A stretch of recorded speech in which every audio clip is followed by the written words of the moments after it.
Numele meu este Daniel Rădulescu, sunt președintele Asociației Sastipeni Centrul Romilor pentru Politici de Sănătate, activ în mișcarea romilor de mai bine de 25 de ani și un implicat activ în ceea ce înseamnă programe adresate comunităților vulnerabile și în special programe adresate comunităților din punct de vedere medico-social.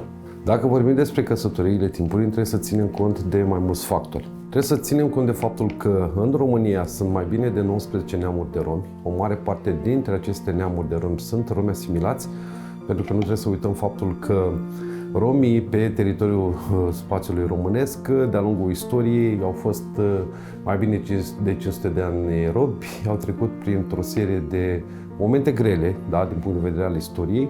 Și în acest motiv, în prezent, vorbim de două tipuri de neamuri de romi din România, chiar dacă suntem 19 subgrupuri ale romilor, și anume rom tradițional și rom netradițional. În comunitățile tradiționale, pentru că vorbim despre și ținem cont de istoria comunității cu romi, într-adevăr, în ultima perioadă au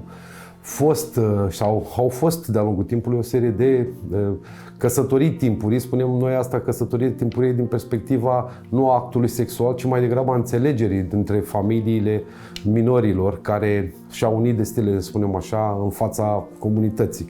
Însă aici nu vorbim de actul sexual, ci vorbim mai degrabă ca și un consimțământ al părinților cu privire la viitorul acestor copii. În comunitățile netradiționale, în special comunitățile asimilate, nu putem discuta despre o căsătorie timpurie. De ce? Pentru că dacă analizăm în comparație cu ce se întâmplă în comunități vulnerabile de neromi, situația este asemănătoare. Da? Contează foarte mult de educație, contează foarte mult de background-ul părinților, contează foarte mult și de contextul socio-economic local, pentru că dacă în unele cazuri au fost înregistrate căsătorii, să spunem așa, 12-13 ani, persoanele respective au avut consimțământul familiilor lor. Însă vreau să spargem un pic stereotipul ăsta că în comunitățile cu romi și în special în comunitățile cu romi regăsim fenomenul ăsta al căsătorilor timpurii ca un fenomen foarte mare, amplu. Analizând din perspectivă tradițională, culturală, la nivelul comunităților lor, acești copii sunt tratați ca niște adulți. Chiar dacă ei sunt în continuare sub umbrela părinților, familiei, ei sunt tratați ca niște adulți. Din punct de vedere al contextului, să spunem așa, actual, îi afectează din perspectiva faptului că aceștia nu au un viitor, în sensul că nu au acces la educație, pentru că odată ce s-au căsătorit, cu siguranță va apărea un copilaș, mama cu siguranță va trebui să se dedice copilului, automat va întrerupe școala. Automat, când înaintează vârsta, această persoană cu siguranță nu va avea acces la ceea ce înseamnă un loc de muncă, nu va avea acces la ce înseamnă beneficii pe care ți-l conferă statutul unui angajat pe piața forței de muncă și atunci intră într-un cerc vicios al sărăciei. Totul depinde foarte mult de contextul socio-cultural tradițional al comunității locale. De ce? Pentru că rolul liderilor, în special liderilor tradiționali, este foarte important.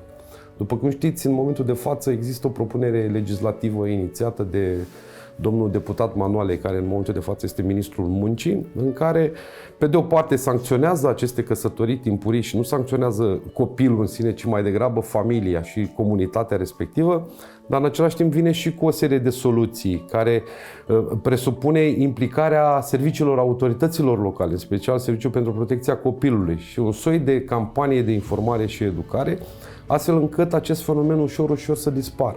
Nu putem discuta despre un fenomen să dispară peste noapte, care îl considerăm noi antisocial, pentru că, din punctul nostru de vedere, un astfel de căsătorie este un fenomen antisocial. Nu poți să pui un copil în starea de a deveni părinte când, da, la vârsta de 12 ani, încă sunt fetițe care se joacă cu păpușile. Da?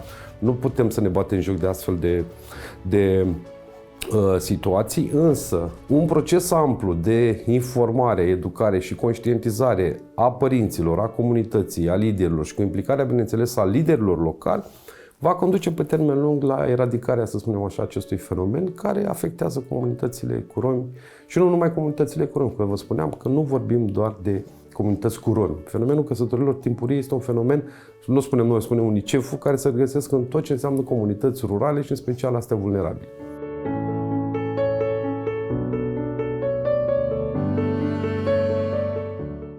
Mă numesc Carmen Andrei, sunt mediator sanitar în Vânători Neamț.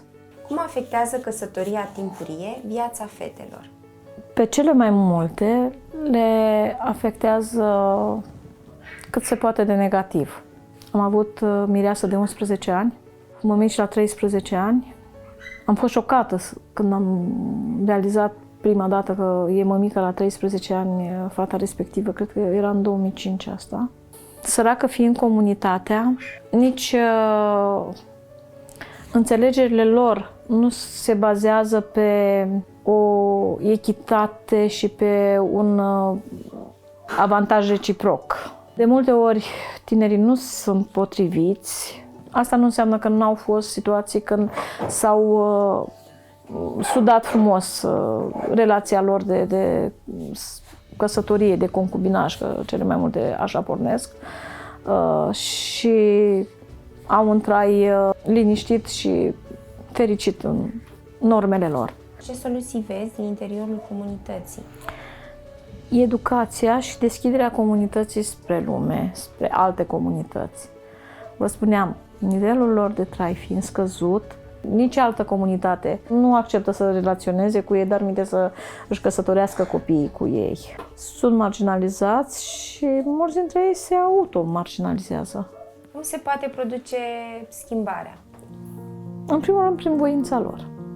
Vreau ca în comunitatea contemporană, în comunitatea din Vânători Neamț, contemporană copiilor mei, nepoților mei, să fie un trai mai bun, să fie mai multă iubire față de ceilalți și să nu mai fie ura aceasta între ei care apare la o scânteie.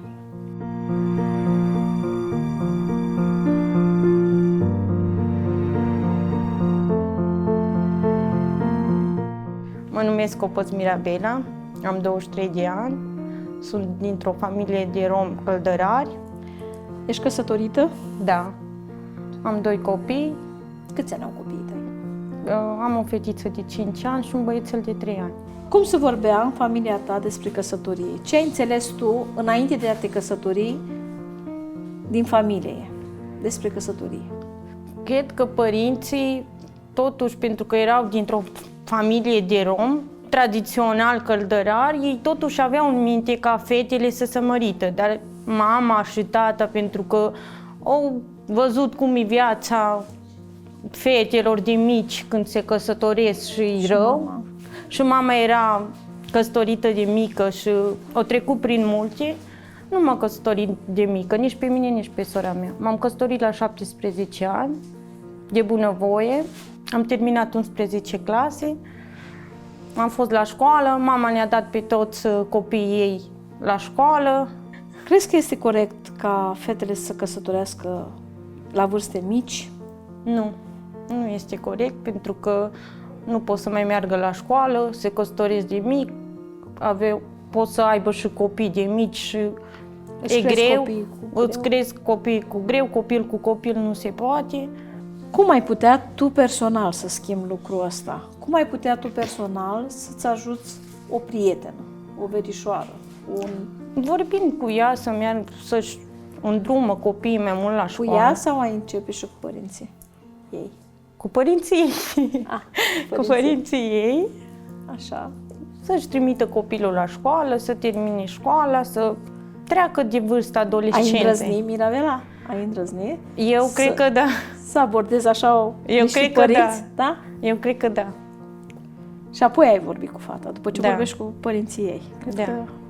Cum îți imaginai viața dacă terminai școala, Mirabela? În primul Cum ar fi rând, fost Mirabela student acum, că ești la anii studenției?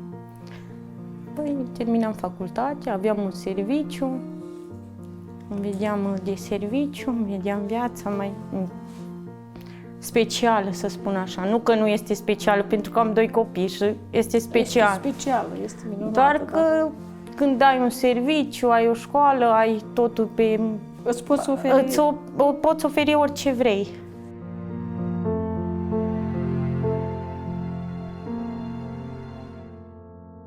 Thank you.